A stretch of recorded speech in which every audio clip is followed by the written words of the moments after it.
may copyright, bago nyo i-publish or i-post yung video ninyo, pwede nyong i-check dito kung meron ba itong copyright.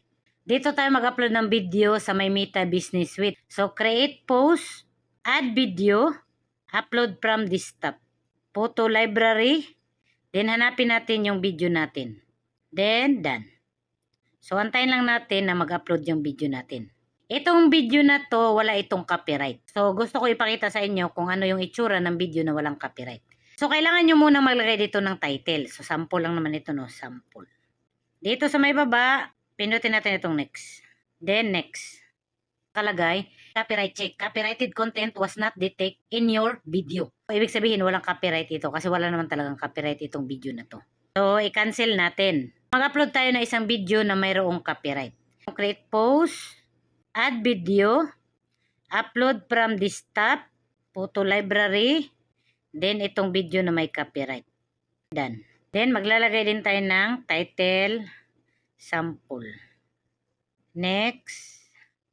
Next. Checking copyright. Pwede nyong antayin yan para ma-sure ninyo na walang copyright yung video ninyo. Kapag hindi pa tapos yan, sample yan, 23% pa lang.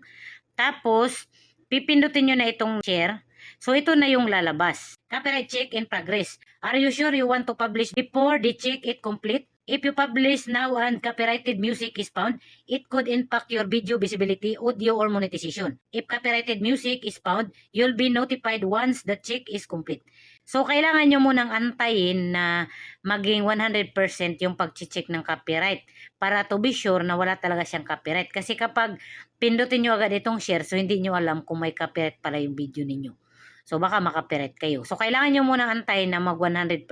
So, i-back natin. Nakikita nyo nakalagay dito. Copyright check. Copyright content was detected in your video.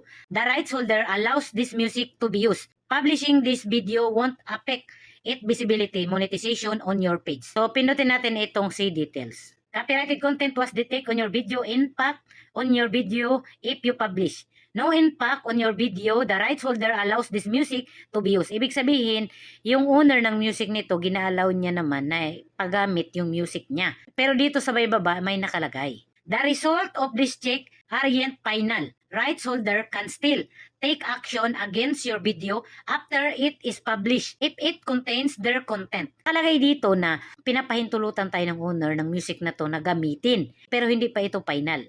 May chance pa talaga na i-claim ito ng owner at magkakaroon tayo ng copyright. Kaya kung napapansin ninyo minsan, yung mga video natin kapag upload, walang copyright.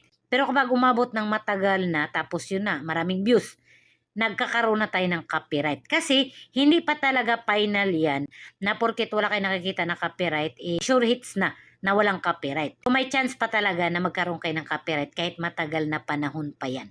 So dito kayo mag-post ng video sa may Meta Business Suite para makita ninyo kung meron bang copyright yung mga ina-upload nyong video. Sample, mayroong copyright, so pwede nyong hindi siya i-post. Then, i-delete nyo, edit nyo ulit, then palitan ninyo ng music. To be safe na hindi kayo magkaroon ng copyright. Para po ito sa Facebook page account. Wala pa po akong video about sa profile kasi wala pang update si Meta para sa mga profile account. Ito pong video na to para sa Facebook page account. Sana may natutunan, pwede nyo i-share itong video ko. Baka naman. Alright.